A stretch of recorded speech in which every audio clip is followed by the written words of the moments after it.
함께 말씀 보겠습니다. 요한복음 1장 14절 말씀입니다. 요한복음 1장 14절 말씀 함께 읽겠습니다. 말씀이 육신이 되어 우리 가운데 거하심에 우리가 그의 영광을 보니 아버지의 독생자의 영광이요 은혜와 진리가 충만하더라. 아멘. 사도 요한이 예수님을 소개하는 특별한 표현이죠. 태초에 하나님 말씀이 계신데 그 말씀이 하나님이시더라. 그 말씀이 하나님이 육신이 되어 우리 가운데 거하심에 그가 바로 예수님이다. 그런데 그러면서 이런 표현을 설명을 더합니다. 우리가 그를 보는데 그는 하나님의 독생자더라, 아버지의 독생자더라라는 그런 이제 설명을 하는데, 이 하나님의 독생자, 아버지의 독생자라는 예수의 모습에 대해서, 표현에 대해서 오늘 함께 생각해 보도록 하겠습니다. 하이델베르그 요리문답 33문답 함께 보면요. 질문: 우리 역시 하나님의 자녀인데 그분을 왜 하나님의 독생자라 부릅니까? 답: 왜냐하면 오직 그리스도만 본질로 하나님의 영원한 아들이시기 때문입니다. 우리는 그리스도로 말미암아 은혜로 입양된 하나님의 자녀입니다. 우리도 예수님 안에서 하나님 자녀가 됐다라고 하는데 왜 예수님을 하나님의 하나밖에 없는 아들이라고, 독생자라고 부릅니까? 이 하나님의 독생자라는 표현은 예수님의 특수성을 설명하고 있는 표현이다라는 것 관련해서 말씀 잠깐 살펴보면요. 먼저 우리가 하나님 자녀된 것, 하나님 백성 하나님 자녀된 것이 어떻게 된 것인가에 대해서 성경에서 설명하고 있는 부분을 먼저 보면, 먼저 그것은 피조물에 베푸신 특별한 은혜였다는 것. 창세기 5장 1절 3절 이것은 아담의 계보를 적은 책이니라. 하나님이 사람을 창조하실 때 하나님의 모양대로 지으시되 남자와 여자를 창조하셨고 그들이 창조되던 날에 하나님이 그들에게 복을 주시고 그들의 이름을 사람이라 일컬으셨더라. 아담은 130세에 자기의 모양 곧 자기의 형상과 같은 아들을 낳아 이름을 셋이라 하였고, 아담이 아들을 낳는데 자기와 같은 모양, 자기의 형상과 같은 아들을 낳았다고. 사람이 아버지가 되는데 어떻게 그 아들을 낳더냐? 자기의 형상과 같은 아들을 낳아서 아버지가 되더라. 그런데 하나님께서 사람을 창조하실 때 어떤 방법으로 창조하셨는가? 하나님의 모양대로 만드셨다라는 것. 그래서 직접적으로 하나님께서 사람을 창조하시고 그들을 자녀로 여겼다는 그런 표현은 등장하지 않습니다. 그럼에도 불구하고 5장 1절, 2절, 3절 문맥 안에서 하나님께서 사람을 하나님의 모양대로 만드셨다라는 것은 무엇을 암시하는, 그가 우리의 아버지가 되고 만들어진 사람이 그 자녀가 되었음을 암시하는 거죠. 분명한 것은 낳았다라는 표현을 쓰지 않고요, 만들었다라는 표현을 써요. 피조물에게 만들어진 존재에게 베푸신 특별한 은혜가 뭐였는가? 그것이 하나님 자녀 되는 거였다. 다르게 표현하면 본질적으로 하나님하고 동일한, 진짜 자녀가 부모의 본질을 담고 태어나서, 본성을 담고 태어나서 자녀가 되는 그런 관계는 아니었다. 하지만 만들어진 사람에 대해서 하나님께서 특별한 은혜를 하나님의 모양대로 만드셔서 그가 우리 아버지가 되고 우리가 그의 자녀가 되는 놀라운 은혜를 베푸셨다라는 것을 가르치고 있고, 근데 다 날려먹죠. 타락해서 뒤틀리고 망가져 버리고, 그래서 더 이상 에덴에서 함께 할 수 있는 대상으로 여기지 않고 쫓겨난, 그것이 이제 실패한 또는 망가져 버린 하나님의 자녀들, 하나님의 백성의 모습을 이렇게 암시해서 표현을 하고 있다면요, 예수님 안에서 그 은혜가 우리에게 다시 주어지죠. 요한복음 1장 12절 13절 영접하는 자 곧 그 이름을 믿는 자들에게는 하나님의 자녀가 되는 권세를 주셨으니 이는 혈통으로나 육정으로나 사람의 뜻으로 나지 아니하고 오직 하나님께로부터 난 자들이니라. 절대 혈통으로 육정으로 사람의 뜻으로 된 것이 아니다. 우리가 본성적으로 하나님 자녀가 될 수 있는 것이, 본질적으로 하나님 자녀가 될 수 있는 것이 없다라는 것. 오직 하나님의 은혜로 가능해졌고 그것은 예수 그리스도 안에서 예수 그리스도를 영접하는 자들에게 주어지는 하나님의 은혜였다. 그렇게 하나님 자녀가 되는 것이 하나님 백성이 하나님 자녀 되는 모습이죠. 에베소서 1장 5절에서 6절 그 기쁘신 뜻대로 우리를 예정하사 예수 그리스도로 말미암아 자기의 아들들이 되게 하셨으니 이는 그가 사랑하시는 자 안에서 우리에게 거저 주시는 바 그의 은혜의 영광을 찬송하게 하려는 것이라. 하나님의 자녀가 되는 거, 하나님의 아들이 되는 거 어떻게 되는 거냐? 예수 그리스도로 말미암아 가능한 거다라는, 그거 외에는 다른 방법이 없었다는, 예수 그리스도로 말미암아 하나님의 자녀가 되는 것이다. 예수님 안에서 주어지는 은혜고요. 조금 더 큰 의미 안에 구원 사역의 결과로 우리에게 주어지는 은총이죠. 예수님을 통해서 우리에게 주어지는 은혜도 구원 사역의 일종 한 모습이라면요, 하나님의 영의 인도하심에 따라 살아간다고 할 때, 그렇게 해서 예수님을 향한다라고 할 때 그들에게 주어지는 하나님의 영의 사역의 결과, 또 그 은총의 결과가 뭐냐? 그게 하나님의 자녀가 되는 거죠. 하나님의 아들이 되는 거죠. 로마서 8장 14절 17절 무릇 하나님의 영으로 인도함을 받는 사람은 곧 하나님의 아들이라. 너희는 다시 무서워하는 종의 영을 받지 아니하고 양자의 영을 받았으므로 우리가 아바 아버지라고 부르짖느니라. 성령이 친히 우리의 영과 더불어 우리가 하나님의 자녀인 것을 증언하시나니 자녀이면 또한 상속자 곧 하나님의 상속자요 그리스도와 함께한 상속자니 우리가 그와 함께 영광을 받기 위해 고난도 함께 받아야 할 것이니라. 하나님의 영의 인도하심에 따라서 그리스도인이 되고 예수 그리스도를 구주로 영접한 사람들에게 성령께서 증언하시는 사역의 모습이 뭐냐? 너희가 하나님의 아들인 것을 증언하신다라고. 나아가서 그 성령의 인도하심에 따라서 그리스도와 함께한 상속자로 완벽한 자녀의 모습이죠. 자녀의 모습으로 하나님 앞에 설 수 있도록 그런 은혜를 베푸시는 것이죠. 구원 사역 결과로 주어지는 은총이다라는 것. 절대 본성으로 본질로 하나님의 자녀일 수가 없는 대상에게 창조, 구원, 그 모든 은혜를 통해 우리에게 주시는 특별한 은총이었다라는 것이죠. 그게 하나님 자녀가 된다라는 것이죠. 그렇다면 예수님은 하나님의 자녀, 또 하나님 독생자로 불려지는 그 모습은 무엇을 가르치고 있는가? 첫 번째, 구속사의 특수성을 암시를 하고 있죠.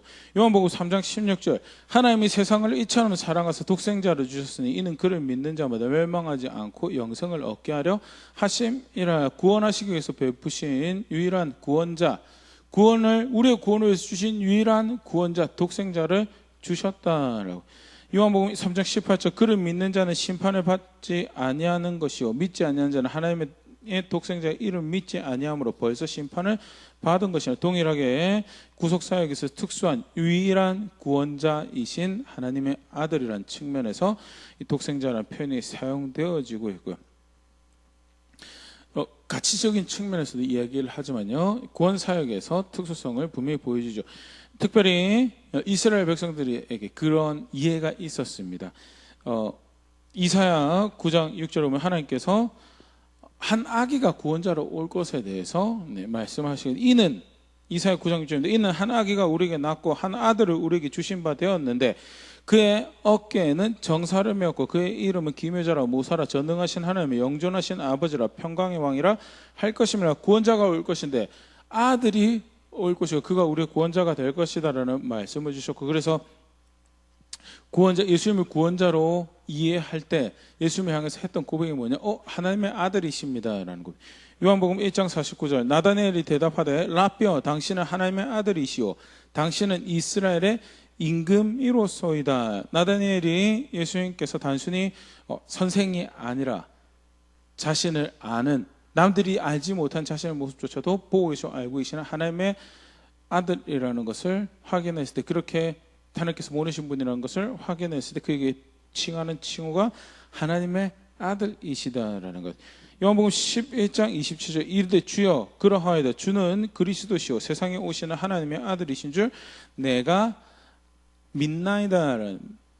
오빠 나사로의 죽음 앞에서 예수님의 가르침을 받았을 때 마르다가 예수님이 구원자이심을 내가 믿습니다라고 고백할 때 그리스도라는 표현을 사용하죠. 그러면서 더불어서 함께 사용한 것이 하나님의 아들이다는, 하나님의 아들로서 구원을 베푸시는 하나님의 구원자로서 오신 분이 예수님이심을 고백할 때 그 구속사역의 특수성 안에서 사용되어지는 표현이 하나님의 아들이라는 표현. 이거는 우리가 앞에 하나님의 자녀를 하나님의 자녀, 하나님의 아들로 칭하는 거랑은 완전히 다른 그런 누앙스와 이해를 가진 표현이고요.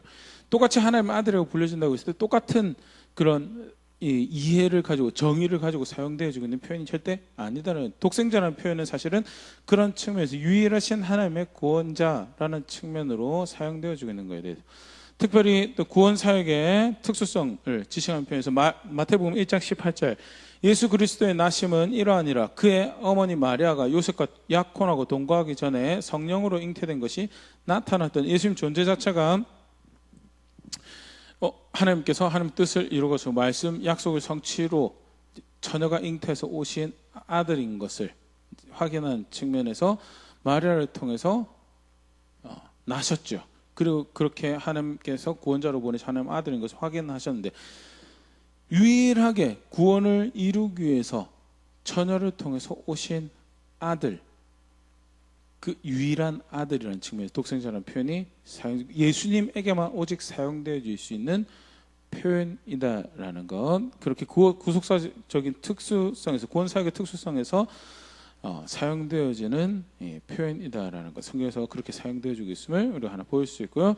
더불어서 또 그가 하나밖에 없는 아들이라고 불려지는 측면에서는요, 다른 하나님의 자녀된 하나님 백성과 다른 차별적으로 본성에서, 본질에서 하나님과 동등된 하나님의 아들이신 성경에서 가르쳐지고 있죠.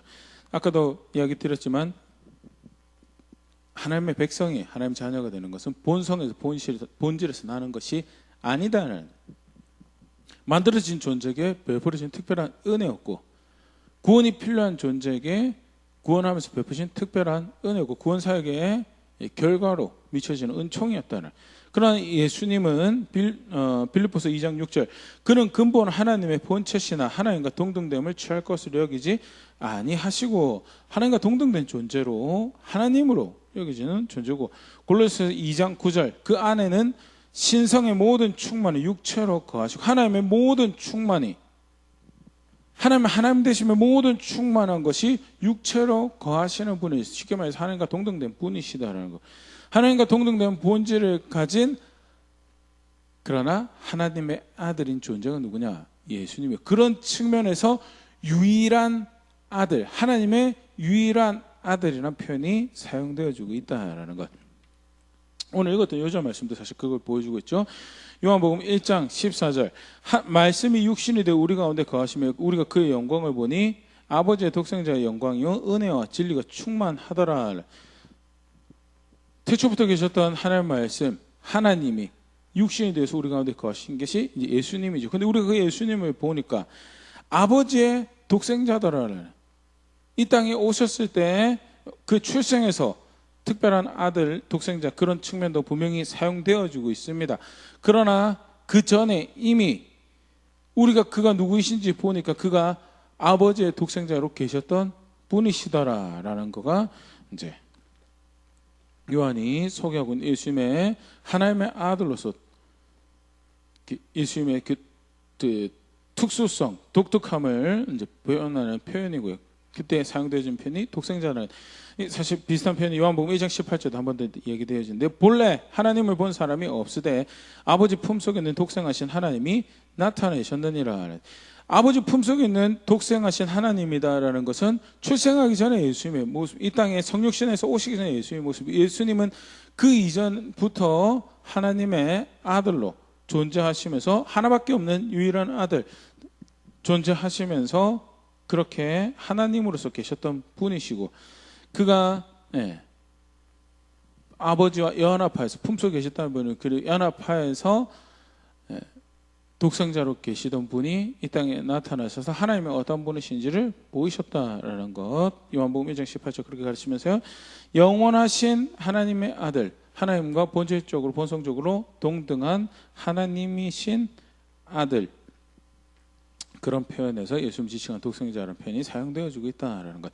요한일서 4장 9절, 하나님의 사랑이 우리에게 이렇게 나타난 바 되었으니 하나님이 자기의 독생자를 세상에 보내심은 그로 말미암아 우리를 살리려 하심이라는, 이 표현도 사실 잘 보면요, 세상에 보내셔서 마리아를 통해서 태어난 특별한 아들, 구원 사역의 구원의 주로서 오신 특별한 주, 그렇게 되기 이전에 자기 독생자였고 자기 독생자를 세상에 보내셨다라고 표현이 되어지고 있으면서요. 예수님은 본래 하나님하고 그렇게 특별한 관계 가운데 있는 동등한 하나님 그리고 아들이셨다라는 것을 이렇게 잘 보여주죠. 성경은 절대 예수님을 성육신 사건에서 아들이 되신 분이라고 가르치고 있지 않다라는 것. 태초부터 계셨던 분인데 그는 어떤 존재로 존재하셨는가? 하나님의 아들로 존재하셨다라.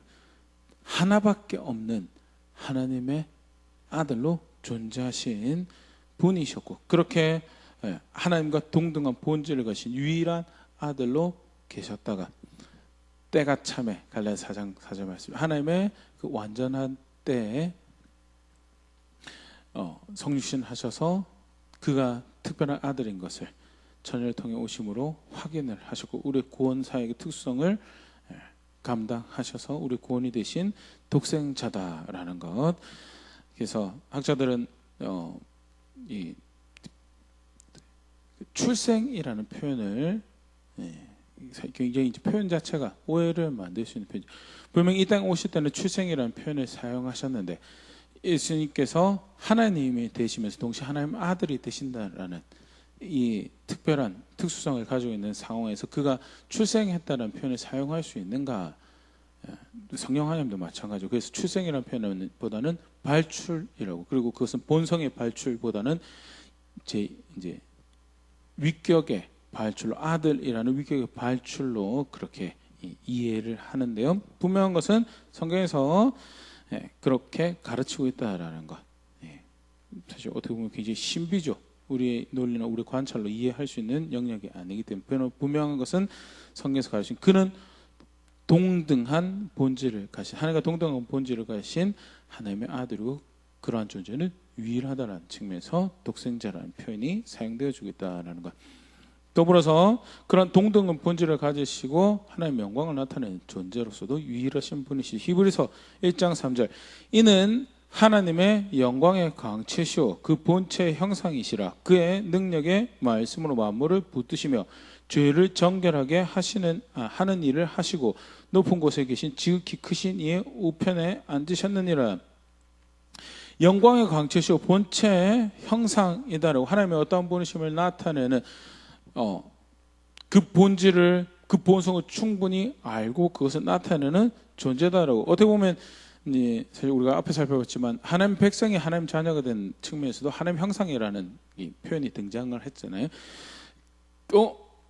본체의 형상이라는 측면에서 우리도 그러면 그런 본체의 형상이지 않느냐 그런 측면에서 예수님을 유일한 아들이라고 칭할 수 있는가라는 측면에서 히브리서 1장 3절 곧이어서 그 본체 형상이라는 것에 또 부연 설명 그렇게 하고 있죠. 그의 능력의 말씀으로 만물을 붙드시며 죄를 정결하게 하는 일을 하시고 높은 곳에 계신 지극히 크신 이의 우편에 앉으셨느니라. 본체 형상이라고 본체의 그 위엄을 드러내는데 단순히 우리가 사람이 만들어진 피조물이 단편적으로 그의 계시된 말씀을 통해서 알아서 단편적으로 그의 영광을 드러내는 것과 전혀 차원이 다른 능력의 말씀으로 만물을 붙드시고 죄를 정결하게 하는 오직 하나님만 하실 수 있는 일을 통해 하나님의 영광을 하나님의 아름다움을 그의 정의로우심을 사랑을 드러내는 일을 하신 분이 예수님이요. 그런 측면에서 동등된 본질과 본성을 가지신 유일한 아들이라는 측면을 또 잘 보여주고 있죠. 그러면 성경에서 예수님을 독생자라고 칭할 뿐만 아니라 먼저 나신이라고 맏아들이라고 장자라고 표현을 하고 있는데 그거는 그러면 어떻게 된 겁니까? 한쪽에서는 다른 형제들이 있는 것처럼 맏아들이라고 표현을 해놓고 또 다른 한쪽에서는 독생자라고 표현하고 있으며 그것은 성경이 논리적으로 서로 상충하는 그런 가르침을 주고 있는 거 아닙니까? 라고 할 때 이 먼저 나신이라는 표현이 의미하는 바를 우리가 본문에서 좀 이해할 필요가 있죠. 먼저는 골로새서 1장 15절 16절 그는 보이지 아니하는 하나님의 형상이요 모든 피조물보다 먼저 나신 이신이 먼저 나셨다라는 것. 그럼 먼저 만들어진 동등한 본성과 본질을 가지고 있는 것보다는 사람보다는 조금 우월할지 모르지만 그도 역시 동등한 피조물로서 아들로서 칭된 거 아닙니까? 라고 할 때 16절에 이렇게 표현합니다. 만물이 그에게서 창조되되 하늘과 땅에서 보이는 모든 것과 보이지 않는 것들과 혹은 왕권들이나 주권들이나 통치자들이나 권세들이나 만물이 다 그로 말미암고 그를 위하여 창조되었고 모든 피조물보다 먼저 나셨다는 모든 피조물보다 먼저 존재하셨다라는 보이지 않는 하나님의 형상으로서 그의 아들로서 존재하시면 그 역시 하나님으로서 모든 만들어진 세상보다 먼저 존재하고 계시는 분이시며 나아가 16절 보이는 것 보이지 않는 것 모두 다 그에 의해서 만들어진 그가 창조주가 되시며 그래서 여기서 모든 피조물보다 먼저 나신 이가 되었다라는 것 맏아들이 되었다라는 표현은 창조주의 위엄을 드러내는 예수님이 하나님의 형상이지만 나아가서 그는 우리와는 다른 하나님의 형상이신 모든 피조물보다 우선하여 존재하시며 실제로 모든 것이 그로 말미암아 만들어진 창조주로서의 위엄이 있는 존재다라는 표현에서 먼저 나신 이라는 표현이 사용되어지고 있다는 것. 두 번째 골로새 1장 18절 그는 몸인 교회의 머리시라 그가 근본이시오 죽은 자들 가운데서 먼저 나신 이시니 이는 친히 만물의 으뜸이 되려 하심이오라. 죽은 자들 가운데서 먼저 나신이라고 표현하면서 이 표현도 일종의 이제 맏아들이라는 표현이죠. 여기서는 분명히 보만을 설명하고 있습니다. 만물의 으뜸이라는 것을 이야기하기 위해서 그가 먼저 나셨다라는 것을 만들어진 모든 세계에서 실제로 예수님은 하나님이시기도 하셨지만 하나님이 육신이 되어서 이 땅에 존재하셨던 분이시고 그런 측면에서 만들어진 세계 안에서 그의 시간이 존재하셨던 그런 부분에서 오해가 발생할 수 있는 그 역시 그냥 만들어진 사람에게 피조물에게 특별한 은혜가 덧입혀졌던 거 아닙니까? 라고 할 때 모든 만들어진 모든 것의 으뜸으로서 그가 가지고 있는 위엄과 존귀함이 있음에 대해서 그래서 어떻게 보면 만들어진 것과는 격이 다른 그런 존재로서의 표현을 하기 위해서 사용되어진 것이 먼저 그가 피조물로서 먼저 존재했다라는 것을 의미하는 것이 아니고 만들어진 만물과는 격이 다른 위엄을 가진 존재로 계신 분이 예수님이시고 그런 측면에서 이 맏아들이라는 먼저 나신 분이라는 표현이 사용되어지겠다는 것. 히브리서 1장 6절 또 그가 맏아들을 이끌어 세상에 다시 들어오게 하실 때 하나님의 모든 천사들은 그에게 경배할지어다 말씀하시며 여기도 맏아들이라는 표현이 사용되어지고 있는데 이것은 이제 구원사역의 완성을 이제 가르치고 있는 그런 표현이죠. 실제로 구약에서도 구원자로 올 다윗의 왕족 또는 다윗의 혈통의 이 후예들을 지칭하면서 이렇게 표현하는데요. 시편 89편 27절 28절 내가 또 그를 장자로 삼고 세상 왕들에게 지존자가 되게 하며 그를 위하여 나의 인자함을 영원히 지키고 그와 맺은 나의 언약을 굳게 세우며 다윗은 장자가 아니었어요. 그런데 그럼에도 불구하고 하나님께서 그를 장자로 삼고 또 그의 후손으로 오실 구원자를 장자로 삼는다. 그래서 그로 하여금 세상 왕들의 지존자가 되게 하겠다는 것은 구원자로서의 위엄을 나타내는 표현으로 이 장자라는 맏아들이라는 표현을 사용하고 있음을 존재적으로 맏아들이라기보다는 이렇게 본질적으로 맏아들이라기보다는 구원자로서의 그 직분, 신분을 그 위엄을 나타내는 표현으로 맏아들이라는 표현을 사용하고 있는 거예요. 예수님은 그런 분이시다라는 것을 소개할 때 문학적으로 사용되는 표현이 먼저 나신 분, 맏아들이라는 거지 존재적으로 그가 맏아들이고 그리고 우리가 그의 존재적인 형제가 되는 그런 건 절대 아니다라는 거. 성경은 그렇게 이야기하고 있지 않다. 하나님의 자녀라는 측면에서 또 하나님의 형상을 나타낼 존재라는 측면에서 우리도 하나님 자녀, 그도 하나님 자녀라는 표현이 사용되어집니다. 그럼에도 불구하고 오늘 하이델베르그 우리문답에도 잘 정리해서 이렇게 가르치고 있지만 본질적으로 그가 하나님의 영원한 하나님의 아들이라는 거. 우리는 그 은혜를 덧입어서 아들 되는 영원한 아들이 아니죠. 우리는 영원한 아들, 영생을 나누긴 하지만 분명히 우리가 죄 가운데 살아갈 때는 우리는 하나님의 자녀가 아니었던 시간들이 분명히 존재를 하고 있고요.